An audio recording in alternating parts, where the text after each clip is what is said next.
It's easy to see how nothing had changed when Echoes came out. Metroid was Prime but 2D.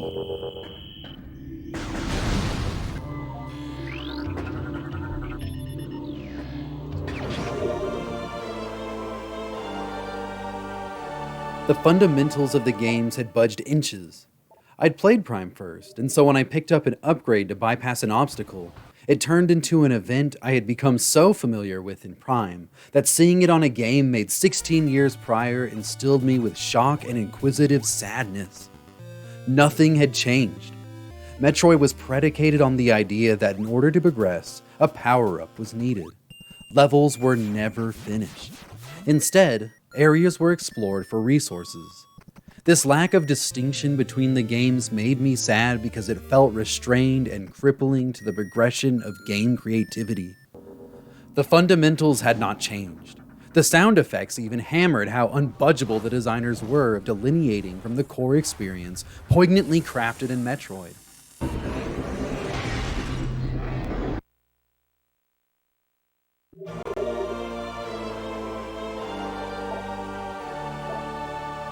Of course, walking from place to place is the greatest gameplay distinction between both games, and not only because one of them is 2D.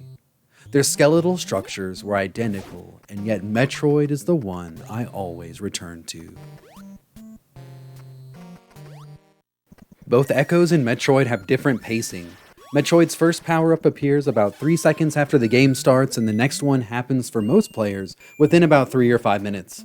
In Echoes, the Prime game I just happened to choose out of the current 3 to contrast Metroid with, is also quite quick to get things rolling, with the first power-up coming not too many minutes after Samus loses her suit's abilities.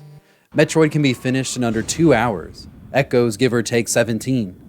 Compared to Echoes, Metroid is challenging. Standard enemy behavior is clear in Metroid and unclear in Echoes. In Metroid, enemies crawl along the ground, shoot arced shots, weave down from the ceiling, hop, lunge, and dash across the screen. In Echoes, an enemy's primary form of attack is to shoot. Flying bugs shoot, caterpillars shoot, bosses shoot, and pirates shoot. There are few enemies which delineate. This makes the two optimal strategies to winning a fight against enemies this. 1. If the enemy is weak, take them out before they get a chance to attack. 2. Strafe or take cover behind walls and then pop out repetitively to attack. I'm playing in hyper mode, by the way. The second strategy is a must for pirates as their bullet patterns spread and are not patterned in a way that makes them always possible, even with a lot of playtime and study, to avoid. The issue to fights is that they often end in reduced health that can't be recovered by the drops the player is given, especially if the player is near full life because drops are more meager. The alternative to these combative strategies is to avoid enemies outright, which is most often the strategy I employ and is most certainly a strategy most players would default to employing in Metroid. While I never died outside of bosses in Echoes' hyper mode, I found the combat sections of the game boring because of their lack of challenge-meaningful fights with appropriate risks. In Metroid, it would behoove players early in the game to kill a few enemies to increase their health points. Drops are random in Metroid, and it can take a few minutes. However, after the player reaches a health count comfortable for them, avoiding enemies instead of killing them becomes the optimal strategy for both timeliness and health retention. Players need to weave between enemies and make calculated jumps to avoid damage, and an icebeam is earned early on, which makes avoiding enemy attacks easier. Stopping to kill every enemy is a waste of time and is especially wasteful if the player's health or missiles are already near full. Enemies in Metroid are a dangerous resource players need only to destroy in order to farm when they need to.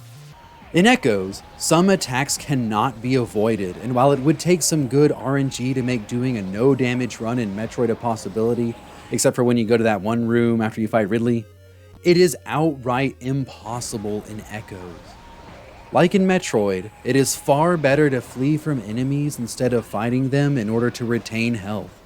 The issue is that tougher enemies like pirates and the shadow enemies in the Dark World issue attacks that are impossible to dodge.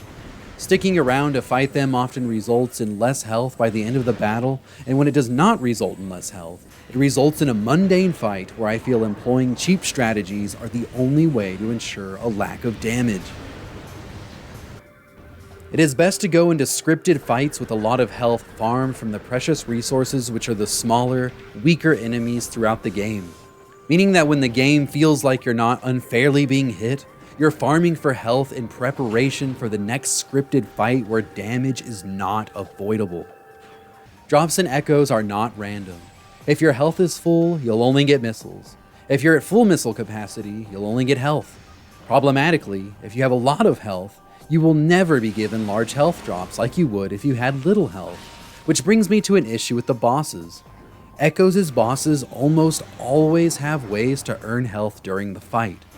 Some of the fights are so brutal that I imagine the vast majority of players rely on them in order to stay alive. Fights feel uneven because a player needs to lose a great deal of their stocked health before they can start receiving substantial drops, which are actually useful when fighting against the hyper mode bosses.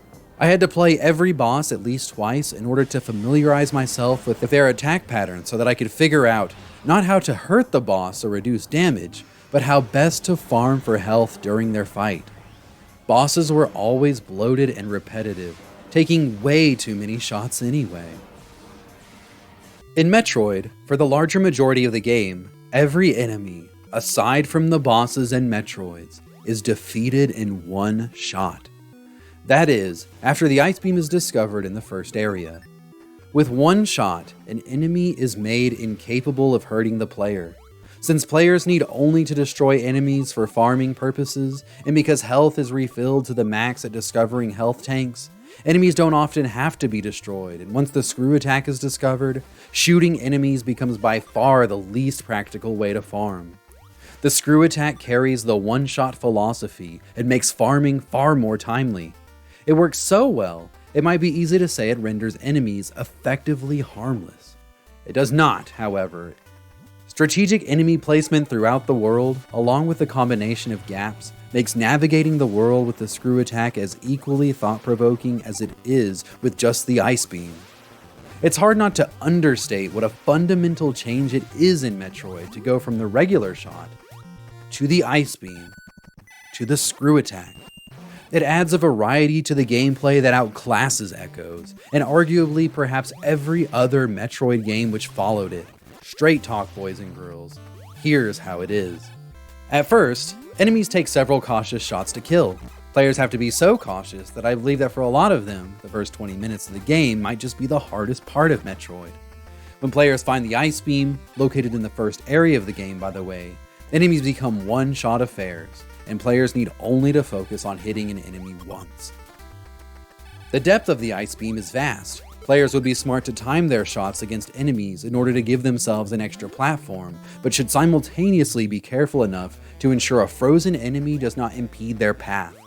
Enemies can be frozen in a spot, which makes them easy to destroy and farm from. The icebeam alone changes how players interact with enemies in a beautiful way that I feel even nearly 40 years later, games struggle to attain. It is a masterpiece of player-to-enemy interaction and variety. When the screw attack is found next, it makes farming for enemies a far more practical affair. 2. Players no longer need to strategize about where an enemy needs to be shot in its relation to where it is in the room. They can just screw attack them. What makes the screw attack interesting is that the player also always has the icebeam at their disposal, so long as everyone stayed away from the godforsaken wave beam. Stay away from that thing. Freezing and crashing through enemies is safe. Choosing to freeze enemies to be platforms instead of destroy them is another new choice.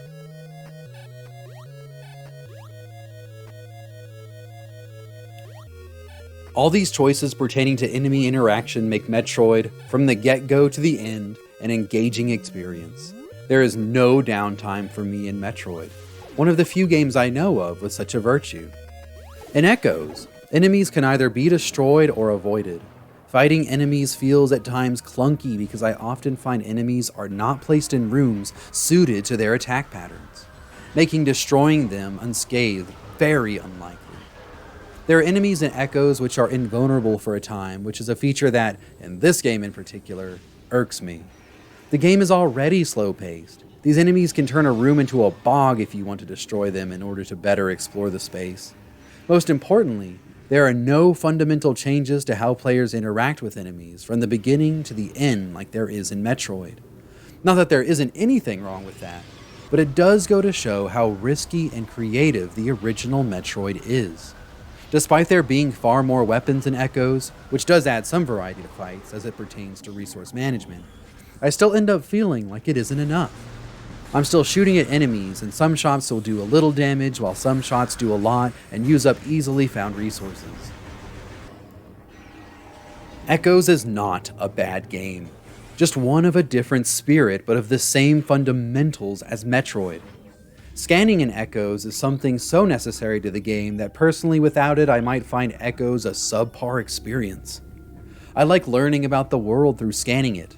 I understand some types of players won't be bothered with the feature, but it's nice to have outside of the necessary segments when the player is forced to scan something, even if it's for a niche in the player base. Platforming in Echoes is stilted, but there's not much risky platforming to be had. We're in 3D, and at this time in game history that, I suppose, was inevitable for a first-person shooter. Echoes isn't meant to be a platformer like Metroid anyway. I would like last to mention that jumping from 2D simple visuals to 3D complicated visuals will vary in the depth of its effectiveness from player to player. One person's fleshed out is another person's deconstruction and vice versa. The ambiguity of Metroid gets subtracted in Echoes. Players without the manual in Metroid will have no idea what to even call what the weapons are they're picking up. 2D simpler enemy designs will look different to every player's interpretation of how such a beast would look in real life, whereas a 3D model will better have players imagine a similar creature. You cannot scan things in Metroid, and the world is mysterious because of it. Only one's personal observations and interpretation about the environment can give it any kind of factual weight, and even then the player might be wrong. For instance, this isn't lava, it's hot water. Echoes' scanning might give too much information about its environment, leading to a feeling of hand-holding instead of having the player ascertain through carefully observed experimentation what works best against the enemy or obstacle. Neither of these systems is wrong and work, I think, as intended in their respective games, but it still changes the spirit of the games. Echoes is slower and can rely on the written word to provide answers. Metroid is quick and consistent of an environment much more up to interpretation than the former and has no concrete answers, without the manual anyway. Some players might say Metroid is barren and flat, whereas I could see other players saying the same thing about Echoes.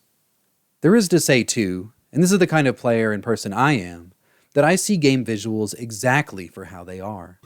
I see Metroid environments as a collection of dots on a screen. I don't think about what these creatures look like if granted access to the real world. My imagination flows another direction, entwined only with the data before me, taking me often to a place so inexplicable the only term I can use to describe it would be surrealistic abstraction. Same goes for Echoes. The creatures are a 3D model and are seen as such in game and from where I sit in front of the TV screen.